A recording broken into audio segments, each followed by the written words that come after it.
Sejarah Dunia yang Disembunyikan. Karya buku Jonathan Black. Bab 8. Sphinx dan Kunci Waktu. Orpheus Daedalus, ilmuwan pertama, pekerjaan memecahkan teka-teki Sphinx.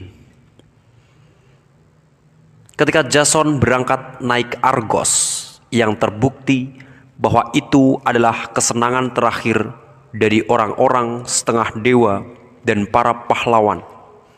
Kapalnya berisi banyak tokoh penting zaman itu, termasuk Hercules dan Theseus. Namun, di antara pahlawan-pahlawan luar biasa ini, ada seseorang yang memiliki kekuatan sangat berbeda. Sosok perubahan yang menanti-nantikan kehidupan setelah kepergian orang setengah dewa dan pahlawan itu, ketika manusia harus menjaga diri mereka sendiri. Orpheus telah mulai perjalanan dari utara dengan membawa musik. Musiknya indah dan mampu memesona manusia dan binatang, juga pohon-pohon, bahkan juga batu untuk bergerak. Dalam pelayaran bersama Jason, ia membantu pahlawan-pahlawan itu ketika kekuatan-kekuatan kasar tidak mampu. Menyanyi dan diiringi liranya, ia menyihir batu karang di hadapannya yang mengancam kapal Argos, dan ia pun berhasil menidurkan naga yang menjaga Golden Fleece. Dalam perjalanan pulang, ia jatuh cinta kepada Eurydice. Namun, pada hari pernikahan mereka, seekor ular menggigit pergelangan kaki Eurydice hingga tewas. Setengah buta karena kesedihan, Orpheus turun ke dunia bawah. Ia memutuskan untuk tidak menerima aturan kehidupan dan kematian. Ia sangat ingin mendapatkan kasihnya kembali. Sekarang, kematian merupakan hal yang mengerikan. Tidak lagi sebuah sambutan hangat untuk istirahat ketika roh memulihkan dan menyegarkan diri sendiri dalam persiapan kelahiran kembali. Turun semakin ke dalam, Orpheus berjumpa dengan seorang pendayung perahu yang murung, Charon, yang semula menolak mendayung kapalnya menyeberangi sungai Styx ke pulau kematian untuknya. Namun, Charon tersihir oleh bunyi lira itu. Begitu juga dengan Cerberus, anjing berkepala 3 yang bertugas menjaga pintu masuk ke dunia bawah. Orpheus juga menyihir iblis-iblis mengerikan, bertugas merobek nafsu binatang yang belum lahir dan berahi biadab dari roh orang mati yang masih menempel di sana. Akhirnya, ia tiba di tempat raja dunia bawah yang menawan kekasihnya. Raja itu pun terbujuk oleh Orpheus karena pembebasan yang diberikannya tanpa syarat. Hanya satu syarat kecil, Eurydice bisa kembali ke dunia kehidupan jika Orpheus bisa memimpinnya ke atas tanpa pernah menoleh ke belakang lagi untuk memastikan ia masih mengikutinya. Akan tetapi, tentu saja Orpheus pada saat terakhir ketika sinar matahari menerpa wajahnya, mungkin karena khawatir dicurangi oleh raja, menoleh ke belakang. Ia melihat tiba-tiba kekasihnya ditarik kembali menjauh darinya, di sepanjang jalan berbatu hingga hilang dari pandangannya, memudar ke dunia bawah seperti gumpalan asap. Pahlawan-pahlawan berotot telah berhasil dalam pencarian mereka, berjuang dengan baik hingga batas kemampuan mereka, dan bertahan dengan tabah dan tidak pernah menyerah. Namun, waktu berubah. pada para anggota yang besar melestarikan kisah-kisah ini agar kita memahami bahwa Orpheus gagal karena ia melakukan apa yang dilakukan setiap pahlawan yang baik. Ia mencoba untuk memastikan. Mungkin juga musik itu sudah kehilangan sedikit pesonanya karena ia tidak bisa menghentikan sekelompok perempuan gila, para perempuan pengikut Dionysus yang mengeroyok Orpheus dan mengoyak-ngoyaknya. Mereka melemparkan kepalanya ke sungai yang membawanya ke muara, tetapi masih menyanyi. Ketika kepala itu melintas, pepohonan cemara berkerumun di tepi sungai. Akhirnya, kepala Orpheus diselamatkan dan diletakkan di atas altar di sebuah gua. Orang-orang mendatangi gua itu untuk minta nasihat selayaknya kepada peramal. Jika Kadmus atau Henokh memberi nama planet-planet dan bintang-bintang, Orpheuslah yang mengukur mereka. Dengan mengukur mereka, ia menciptakan angka-angka. Ada 8 notasi dalam 1 oktav, tetapi sebenarnya hanya 7, karena yang ke-8 selalu merupakan penaikan ke oktav berikutnya. Maka oktav itu merujuk pada pendakian melalui 7 ruang dari tata surya yang dalam zaman kuno merupakan pusat dari segala pikiran dan pengalaman. Dengan memberikan sebuah sistem notasi, Orpheus mengatur matematika. Konsep bisa dimanipulasi, menata jalan menuju pemahaman ilmiah dari alam semesta fisik. Orpheus adalah sosok peralihan karena pada satu sisi ia adalah pemain sulap dengan kekuatan untuk memindahkan lagu dengan musiknya. Tetapi pada sisi lainnya, ia seorang pelari awal ilmu pengetahuan. Kelak kita akan melihat sebuah ambiguitas yang sama dalam banyak ilmuwan besar, bahkan pada zaman modern. Tetapi perwakilan perubahan yang lain terjadi pada zaman Orpheus adalah Daedalus. Kita tahu bahwa ia hanya sementara karena ia adalah penjaga Minotaur yang dibunuh oleh Theseus yang bergabung dalam pencarian bulu domba emas. Daedalus terkenal karena membuat sayap dari lilin dan bulu-bulu untuknya serta anak laki-lakinya. Ikarus untuk meloloskan diri dari kereta. Ia juga merancang labirin dan dihormati karena penemuan gergaji dan layar. Jadi ia adalah seorang penemu, insinyur, arsitek seperti yang kita kenal sekarang. Ia tidak menggunakan tenaga magic. Jika ilmu pengetahuan adalah sebuah penemuan dari zaman itu, maka demikian juga magic. Magic adalah penggunaan sebuah cara ilmiah dari berpikir supernatural. Dalam zaman ini, kita tidak lagi melihat seseorang dengan mudah berpindah ke masa lalu atau mengubah mereka yang telah menghina menjadi laba-laba, kijang, jantan, atau tumbuhan.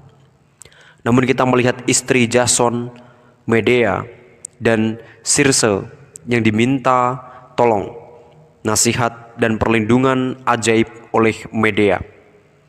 Circe dan Medea harus bekerja untuk mencapai efek supernatural mereka, menggunakan racun, mantra, jampi-jampi.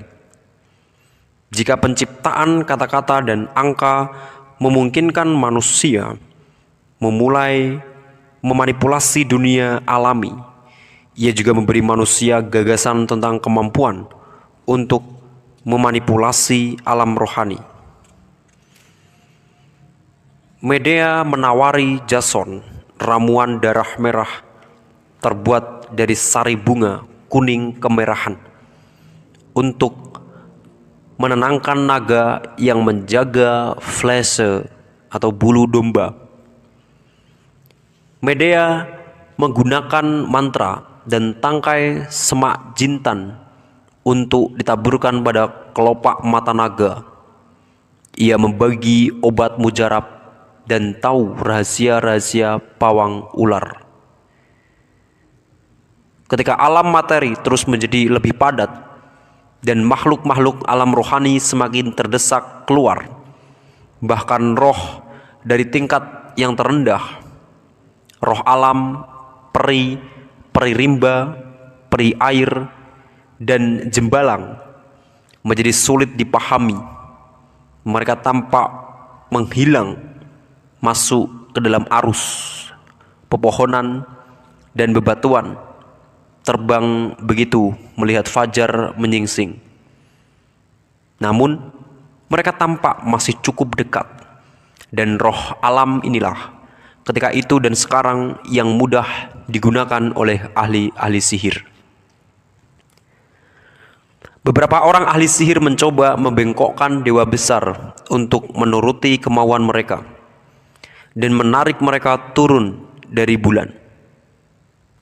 Mitos tentang manusia serigala, Lycaon, yang menyebabkan banjir Deukalion dari banjir Poseidon dari daratan Thracian, menyebabkan Athena memindahkan kotanya ke kota Athena yang sekarang. Dan badai mengerikan yang mengejar Medea kemanapun ia pergi, merupakan penggambaran dari bencana lingkungan disebabkan praktik ilmu hitam. Pada akhir zaman ini manusia menjadi sakit, begitu pula alamnya. Orpheus mungkin saja dianggap gagal karena tidak memenuhi standar pahlawan kuno, tetapi pengaruhnya terhadap sejarah lebih besar dan lebih lama daripada Hercules, Theseus, dan Jason. Musik yang berasal dari Orpheus bisa menjadi salep penyembuh sakit dan roh manusia yang bingung pada milenium itu. Ketika orang-orang menjadi terkucil, tidak hanya dari dewa-dewa, tetapi juga dari orang lain.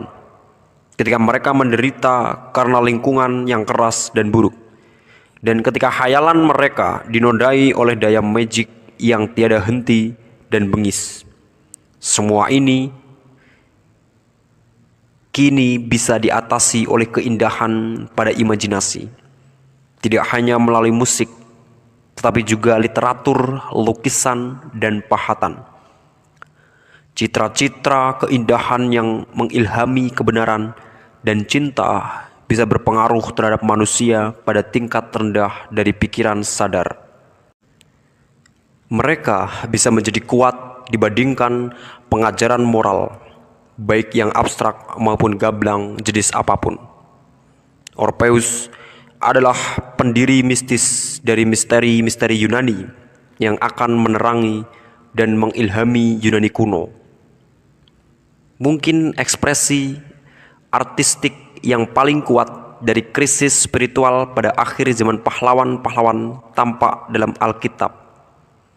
Dalam bentuk tulisan kita memahami kisah Ayub adalah salah satu dari naskah yang berikutnya dari Perjanjian Lama. Tetapi dalam asal-usulnya, kisah itu adalah salah satu bagian dari yang lama. Ayub adalah laki-laki yang baik, tetapi ia kehilangan semua uangnya. Anak-anak lelaki dan anak-anak perempuannya meninggal. Ia ditinggal sendirian. Sekujur tubuhnya tertutup, sempar, dan bisul.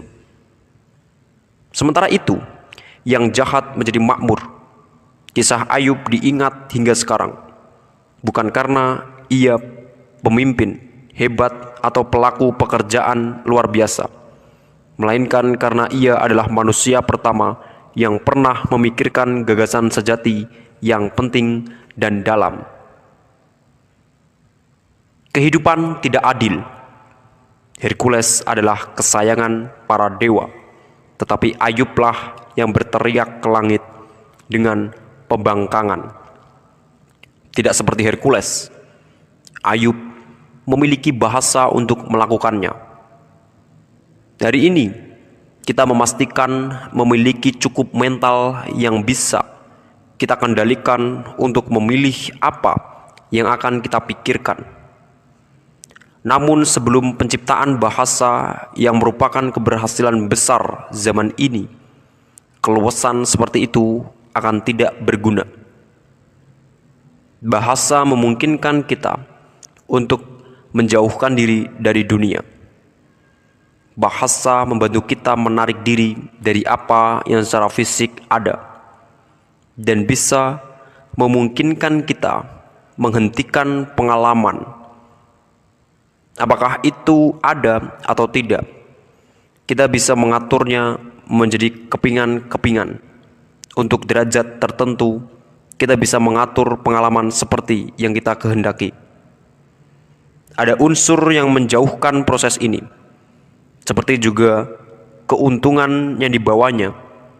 Bahasa menjadikan dunia tempat yang lebih dingin, lebih gelap, dan lebih memperdaya.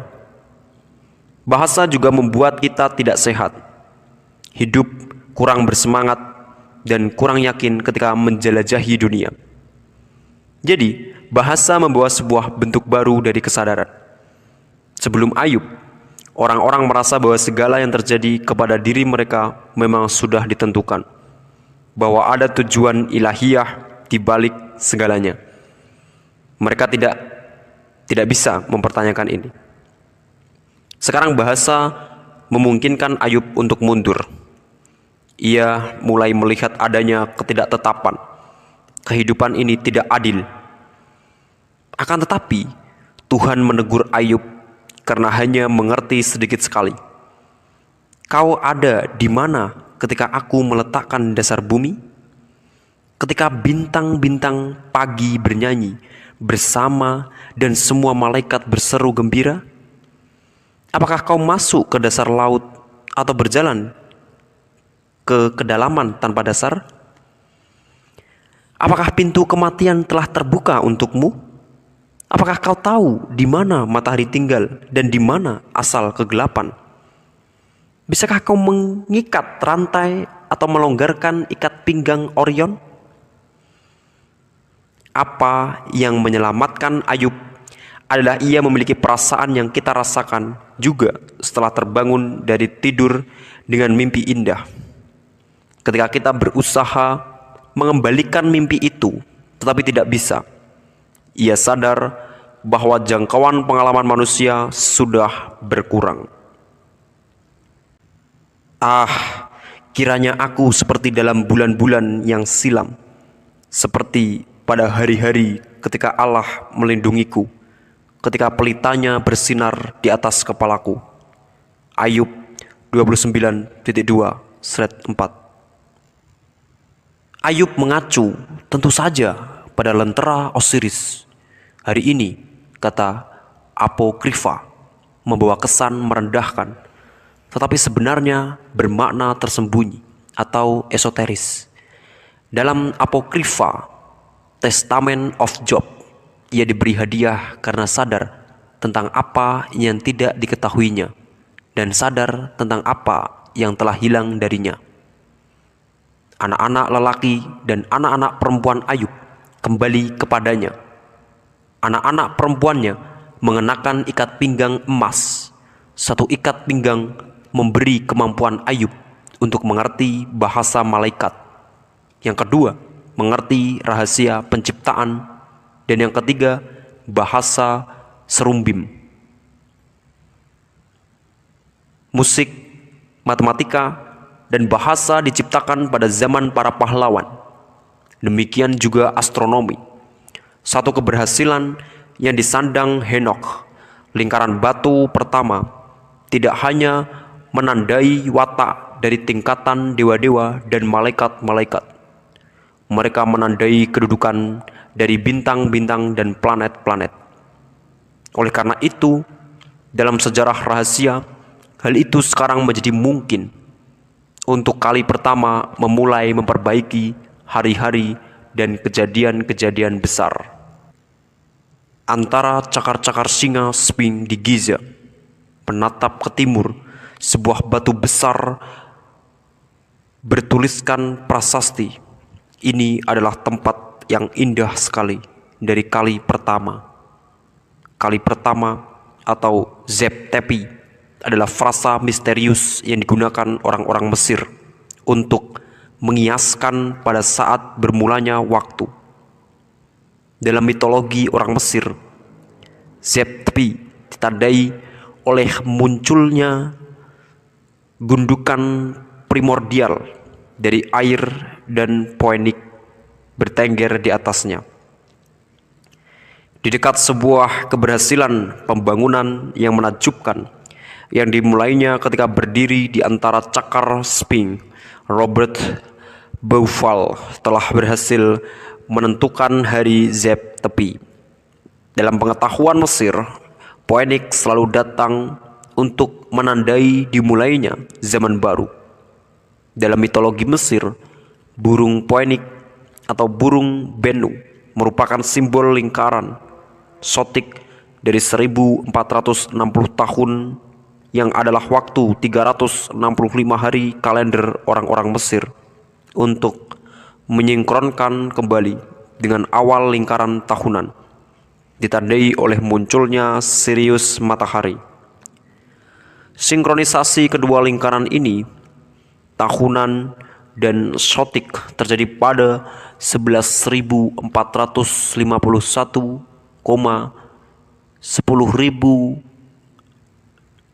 7.160, 4.241,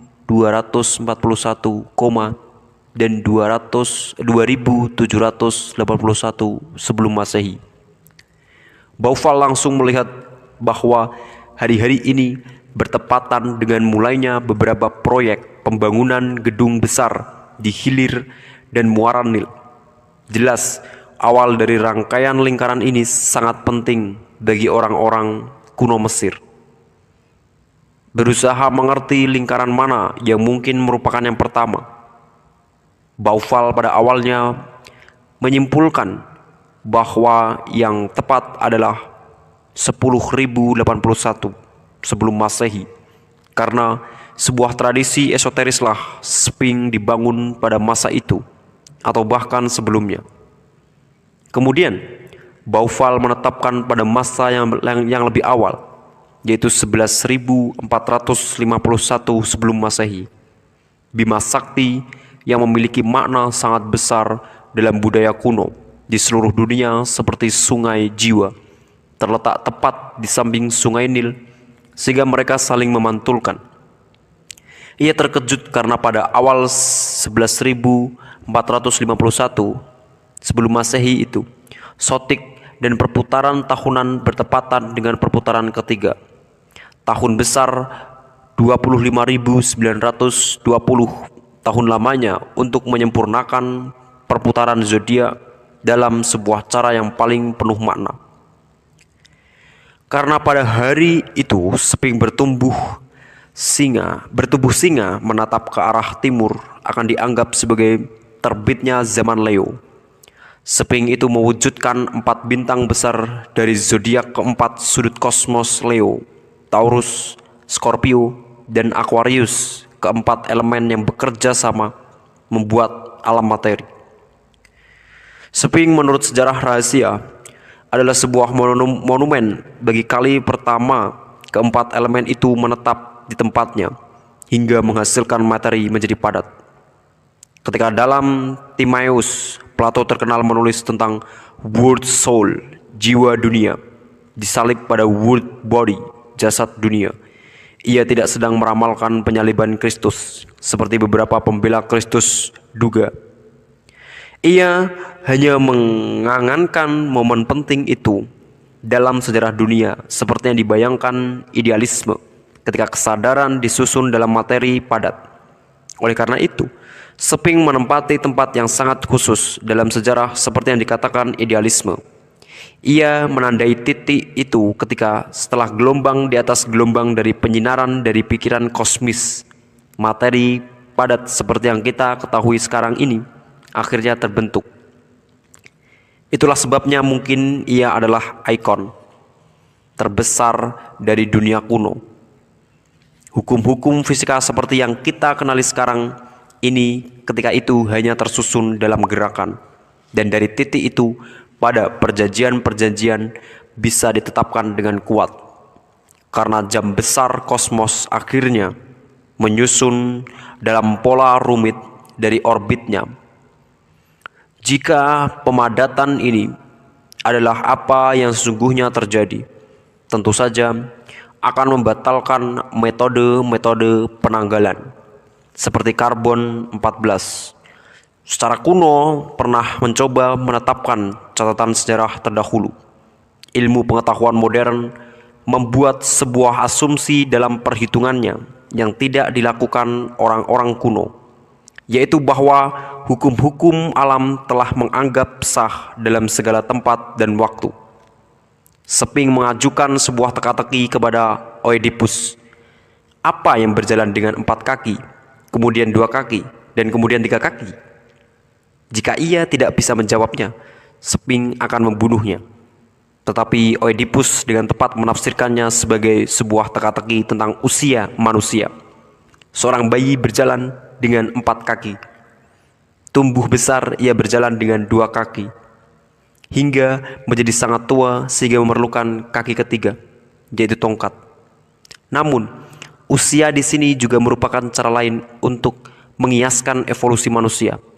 Bentuk Sphinx adalah sebuah monumen untuk evolusi ini. Sphinx itu dikalahkan oleh kecerdasan Oedipus, lalu terjun sendiri masuk ke jurang. Kematian Sphinx merupakan cara untuk memperlihatkan bahwa dewa-dewa dari elemen-elemen itu, dasar-dasar pengaturan dari alam semesta, berhasil terserap ke dalam tubuh manusia pada zaman ini.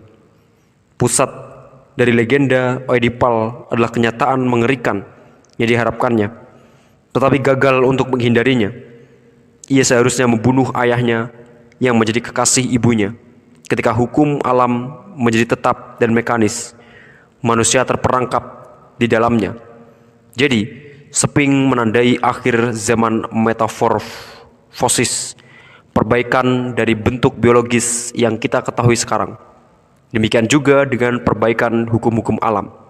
Ia juga melarang kembali ke belakang. Dalam Genesis, hal itu adalah salah satu dari serubim yang melarang jalan kembali ke dalam surga. Orang-orang Mesir juga menyebut Sphinx Hu, yang berarti pelindung. Apa yang mereka maksud adalah Sphinx menjaga kemunduran apapun ke cara-cara lama dari menjadi ayah. Itu adalah kesalahan konsep yang biasa terjadi, bahwa pada 1650, seperti ketika uskup User menghitung dengan baik hari kreasi, umpamanya 4004 sebelum Masehi. Ini adalah beberapa sisa-sisa dari sebuah tahayul kuno. Kenyataannya, perhitungan User merupakan hasil dari suatu zaman ketika materialisme menguasai daratan. Dan perhitungannya itu merupakan penafsiran harfiah sempit dari Alkitab yang tampak aneh bagi orang-orang kuno. Mereka percaya bahwa jiwa manusia telah ada sejak era yang tak terhitung, sebelum 11.451 sebelum Masehi, dan hanya sejak itu tubuh manusia seperti yang kita ketahui sekarang mewujud seluruhnya di sekeliling roh manusia. Menarik untuk dicatat bahwa menurut perhitungan Manetho pada abad ketiga sebelum Masehi, ini adalah hampir waktu yang tepat ketika zaman orang-orang setengah dewa mulai berakhir. Kita akan melihat kelak bahwa menurut doktrin esoteris, tidak hanya materi mengendap dari pikiran beberapa waktu lalu, tetapi bahwa ia ada hanya untuk jeda sebentar. Itu akan menghilang kembali hanya dalam 9.000 tahun, ketika matahari terbit lagi untuk bertatapan dengan Sphinx dalam bintang Leo. Dalam ajaran-ajaran perkumpulan-perkumpulan rahasia, kita hidup di sebuah pulau kecil materi dalam sebuah samudera gagasan dan khayalan yang luas.